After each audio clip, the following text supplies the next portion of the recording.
तो यहाँ पे अगर आप ध्यान से देख पा रहे हो, ये 5 है और ये 6 है, ये 2025 है। 5 में से 12 तो घटेगा नहीं, 6 में से 10 तो घटेगा नहीं, 2025 में से 1995 घट जाएगा, अर्थात कम में से ज्यादा घटेगा नहीं। आज मैं आपको यही बताने वाला हूँ कि आप कैसे घटाओगे, किसी का डेट, मंथ और ईयर कैसे निकालते हो, आज ही को मैं आपको बताने वाला हूँ। तो आप मुझे बताओ, यहाँ पे आप देखो पहले, ये आपका 6 है, 6 मतलब ये छठवां महीना है। छठवां महीना कौन होता है? जून का होता है। तो जून का महीना कौन होता है, अर्थात जून के महीने में कितने दिन होते हैं? तो आप कहोगे जून के महीने में 30 दिन होते हैं।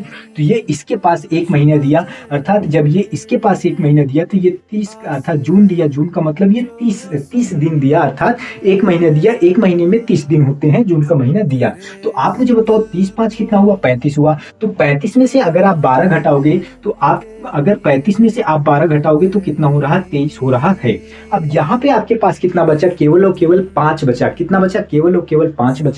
तो 5 में से 10 तो घटेगा नहीं। अब गया ये इसके पास गया, तो ये तो देख रहा है, ये तो मैं तो साल हूं, साल मतलब एक साल हूं, एक साल मतलब मैं 12 महीने दूंगा आपको। तो ये एक साल जब इसको दिया तो ये पूरे के पूरे कितना दिया? ये 12 महीने दिया। तो जब एक साल का मतलब 12 महीने दिया, तो यहाँ पे 12 है और यहाँ पे 5 ही है, ये 6 नहीं 5 है। 5 क्यों? क्योंकि एक इसको दे दिया था।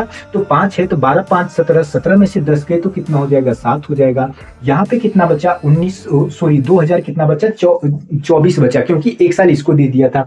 2024 बचा। 2024 में से 1995 घटाना है। तो आप मुझे बताओ, यहाँ पे 2024 है, तो 2024 में से 1995 घटाना है। तो आप मुझे बताओ, 14 में से 5 गए कितना हो जाएगा? 9 हो जाएगा। यहाँ पे कितना हुआ? 11 में से 9 गए कितना हो जाएगा? 2 हो जाएगा। बाकी 9 में से 9 गए 0, 2 में से 1 में से 1 गए 0। तो अर्थात आपका जो पूरे के पूरे जो आपकी एज हुई वो कितना हुआ? 29 वर्ष 7 महीने 23 दिन हुए। अर्थात अगर इतना आपका डेट ऑफ बर्थ है, इतने 12-10-1995 को आप पैदा हुए हैं, 5-6-2025 को आप देख रहे हैं, तो आप पूरे टोटल कितने हुए? 29 वर्ष 7 महीने 23 दिन आप हुए।